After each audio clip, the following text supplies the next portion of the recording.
अस्सलाम वालेकुम फ्रेंड्स, मैं आपको वेलकम करता हूं video expert teaching YouTube channel पर। आज का हमारा टॉपिक है बिजनेस फाइनेंस ACC501 का लेक्चर नंबर 8। तो चलिए बढ़ते हैं अपने लेक्चर की जाने। लेक्चर नंबर 8, जैसे कि हम लेक्चर नंबर 7 में बात कर रहे थे कॉमन साइज स्टेटमेंट के हवाले से, तो ये कॉमन साइज स्टेटमेंट के हवाले से बात हो रही है। कॉमन साइज स्टेटमेंट ये कहलाते हैं कि बैलेंस शीट में जितने फिगर्स हैं, जैसे कि यहाँ पर जो कैश है वो $84 आ रहा है और 20x2 में $98 है, और अकाउंट रिसीवेबल $165 हैं और 188 है। इन शॉर्ट, इन ये जो वैल्यूज़ हैं, इन वैल्यूज़ को परसेंटेज में शो कर देते हैं। अब आपके जहन में ये सवाल आ सकता है कि परसेंटेज को हम कैलकुलेट किस तरीके से करेंगे। तो इसमें ये दिखाया जा रहा है कि बैलेंस शीट के जो आइटम है परसेंटेज में दिखाएंगे। जो टोटल एसिड्स का सेक्शन है, करंट एसिड्स वाला, जो एसिड्स वाला सेक्शन होता है, एक एसिड्स वाला सेक्शन होता है और एक लायबिलिटीज़ और ऑनर इक्विटी वाला सेक्शन होता है। तो एसिड्स वाला जो सेक्शन है उसमें टोटल एसिड को 100% कर लेंगे एंड देन उसकी बेसिस पे हम उसकी वैल्यू की बेसिस पे हम कैलकुलेट करते रहेंगे सारी वैल्यूज़ को। और इसी तरीके से इनकम स्टेटमेंट में जो सेल्स हैं उसको हम ले लेंगे 100% एंड देन उसकी बेसिस पे जो नेट सेल्स की वैल्यू होगी उसकी बेसिस पे हम कैलकुलेट करते रहेंगे सारी परसेंटेजेस। जैसे यहाँ पर आप ले लें, जैसे टोटल एसिड यहाँ पे 100% दिखाया गया है ना, तो कैश देखें 2.5% आ रहा है और 20x2 में 2.7% आ रहा है। तो टोटल एसिड को जब हमने 100% लिया तो इसको कैलकुलेट किस तरीके से करेंगे। जैसे टोटल एसिड आ रहे हैं 3373, तो 3373 और अब कैश की वैल्यू निकालने के लिए आप क्या करेंगे, 84 को डिवाइड कर देंगे 3373 से और उसको मल्टीप्लाई कर देंगे 100 से। तो जो वैल्यू निकल के आ जाएगी वो निकल के आ जाएगी 2.5। इसी तरीके से अगर आप कैश 20x2 के लिए निकालना चाहते हैं, क्योंकि हम टोटल एसिड्स की वैल्यू 3588 को लेंगे और 98 को डिवाइड करेंगे 3588 से, मल्टीप्लाई कर देंगे 100 से, तो हमारे पास 20x2 2.7% वैल्यू निकल के आ जाएगी। इसी तरीके से हम जिस ईयर के लिए कैलकुलेट कर रहे होंगे, टोटल एसिड को हमने 100% लिया, जिसको हमने 100% लिया है, टोटल एसिड को हमने 100% लिया है, तो इसकी पूरी की पूरी वैल्यू को हम लेंगे और जो वैल्यू यहाँ पर होगी, वजह से अकाउंट रिसीवेबल का परसेंटेज हमने निकालना है, तो 165 को डिवाइड कर देंगे 3373 से, उसको मल्टीप्लाई कर देंगे 100 से, तो अकाउंट रिसीवेबल की वैल्यू निकल के आ जाएगी 20x1 के लिए, जैसे यहाँ पर आई भी 4.9%। इसी तरीके से अकाउंट रिसीवेबल यहाँ पे 20x2 के लिए निकालेंगे तो 3588 को डिवाइड कर देंगे 188 से, उसको मल्टीप्लाई कर देंगे 100 से, तो यहाँ पे वैल्यू निकल के आ जाएगी। सवाल ये पैदा होता है कि हम परसेंटेज में बना क्यों रहे हैं। परसेंटेज में इसलिए बना रहे हैं कि मोर स्टैंडर्डाइज व्यू में जैसे हम ये वैल्यू देखते हैं कि 20x1 और 20x2 की नेट प्लांट एंड इक्विपमेंट को हम देखते हैं, तो 20x1 में था 2731 और 20x2 में हो गया 2831। तो ये जो है $149 से जो है रोज़ हुआ। तो हमें लग रहा है हाँ भाई बिल्कुल रोज़ हुआ, लेकिन जब हम इसकी परसेंटेज को देखते हैं कि वेंट फ्रॉम 80.9 टू 80.3 चले गया, यानी ये एसिड्स की कुछ वैल्यू तो इंक्रीज़ हुई, लेकिन ओवरऑल जो एसिड्स हैं वो इंक्रीज़ नहीं हुए। नेट प्लांट एंड इक्विपमेंट को अगर हम देखते हैं तो इसकी परसेंटेज में जो है, जैसे यहाँ पर आप देखें 80.9 थी और जो आगे गई तो 80.3 हो गया। तो एसिड टोटल एसिड्स जो हैं वो हमारे पास 100% जो हैं वो तो इंक्रीज़ हुए, लेकिन net plant and equipment increase नहीं हुआ। हमारे अकाउंट रिसीवेबल इंक्रीज़ हुए होंगे या कैश इंक्रीज़ हुआ होगा, टोटल एसिड इंक्रीज़ हुआ होगा। अगर हम सिर्फ फिगर देख रहे होते तो फिगर में हमें ये लगता है कि सिर्फ net plant and equipment increase हुआ है, ये बहुत ज़्यादा कि प्लांट बढ़ा दिए, इक्विपमेंट बढ़ा दी। लेकिन जब हम परसेंटेज पे आ रहे हैं तो जब हमें पता चल रहा है कि कैश फ्लो इंक्रीज़ हुआ होगा या दूसरी चीज़ इंक्रीज़ हुई होगी, तो परसेंटेज जो है, इन शॉर्ट जो है वो परसेंटेजेस से जो है हम इजीली जो है वो कर सकते हैं, कंपेयर कर सकते हैं कि भाई किस तरीके से एक ऑर्गेनाइजेशन को कंपेयर करने में हमें आसानी हो जाती है। जैसे यहाँ पे बता रहे हैं, this statement tell what happened to each dollar in sales, यानी कि इंटरेस्ट एक्सपेंस जो था वो 6.1% ऑफ सेल्स था और टैक्सेस जो है हमने 8.1% ऑफ सेल्स दिए।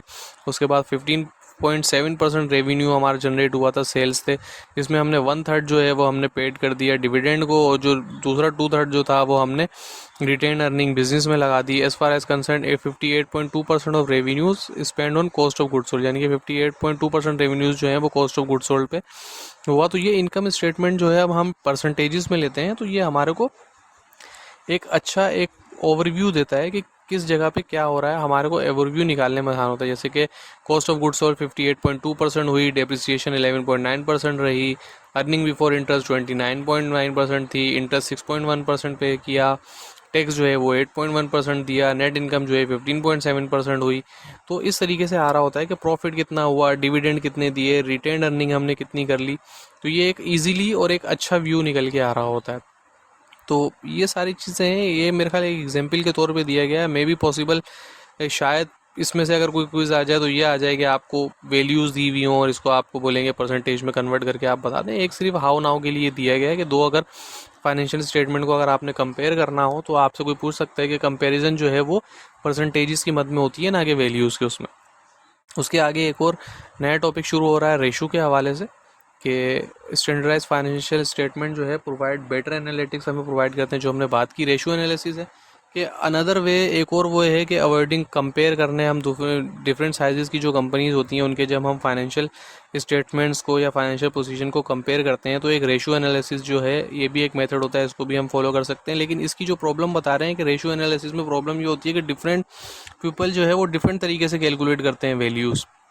तो रेशियो एनालिसिस जब भी आप यूज़ कर रहे हो तो आपको पता होना चाहिए कि आप जिस तरीके से कैलकुलेशन कर रहे हैं क्या दूसरी ऑर्गेनाइजेशन के फाइनेंशियल अकाउंटेंट ने उसी तरीके से कैलकुलेशन की है या उसने किसी और चीज़ को यूज़ करते हुए कैलकुलेशन की है। अगर आपको उसके मेथड का नहीं पता तो आप अपने मेथड को किसी और तरीके से कर देंगे और उसने किसी और तरीके से किया होगा तो कैलकुलेशन जो कंपेरिजन आएगा वो ठीक नहीं आएगा। तो इसी तरीके से बता रहे हैं कि ईच रेशो जो हम डिस्कस करेंगे तो उसके लिए हमारे क्या सवालात हमें माइंड पर रखने चाहिए कि किस तरीके से कंप्यूट हो रहे हैं, क्या मेजर्स लिए गए हैं और क्यों हम इसमें इंटरेस्टेड हैं। यूनिट ऑफ मेजरमेंट क्या था, डॉलर में किया है, रुपीस में किया है, किस में किया है, हाई वैल्यू और लो वैल्यू क्या बता रही हैं, कितनी वैल्यू मिसलीडिंग है यानी कि कितना राउंड ऑफ किया है, कितना राउंड ऑफ नहीं किया, कौन से मेजर्स जो हैं वो इम्प्रूव किए जा सकते हैं। अब रेशो कितने किस्म की होती हैं, शॉर्ट टर्म सॉल्वेंसी और लिक्विडिटी रेशो होती हैं। ये बता सकती हैं कि शॉर्ट रन में आप अपने बिल कितने पे कर सकते हैं। इसी तरीके से लॉन्ग टर्म वैल्यूज़ है जो लॉन्ग टर्म ऑब्लिगेशंस पे करने के लिए बताती हैं कि कितनी कंपनी के पास किस पोजीशन क्या फाइनेंशियल पोजीशन है कि वो लॉन्ग टर्म ऑब्लिगेशंस अपनी पे कर सकती है नहीं कर सकती। ये अगर आपने जानना है तो आपको लॉन्ग टर्म सॉल्वेंसी और फाइनेंशियल लेवरेज रेशो पे काम करना होगा। एसेट मैनेजमेंट रेशो है, इसी तरीके से प्रॉफिटेबिलिटी रेशो है और मार्केट वैल्यू रेशो है। शॉर्ट टर्म रेशो का हमें यहाँ पर बता रहे हैं शॉर्ट टर्म सॉल्वेंसी और liquidity measure. The primary concern जो होता है कि वो अपने बिल्स जो हैं वो आपके पे कर सकते हैं या नहीं कर सकते। Current acid and liability their book value and market value are likely to be similar, यानी कि करंट एसिड्स और लाइबिलिटीज़ जो होती हैं जो हमने एक साल के अंदर अंदर पे करनी होती हैं उनकी बुक वैल्यू और मार्केट वैल्यू दोनों सेम ही रहती हैं तकरीबन। ये बहुत ज़्यादा रेपिडली चेंज होती हैं इसलिए आप इनको प्रिडिक्ट नहीं कर सकते। जैसे डॉलर की प्राइस है वो बहुत जल्दी फ्लक्चुएट कर रही होती है जिसकी वजह से कैश बहुत असर पड़ रहा होता है।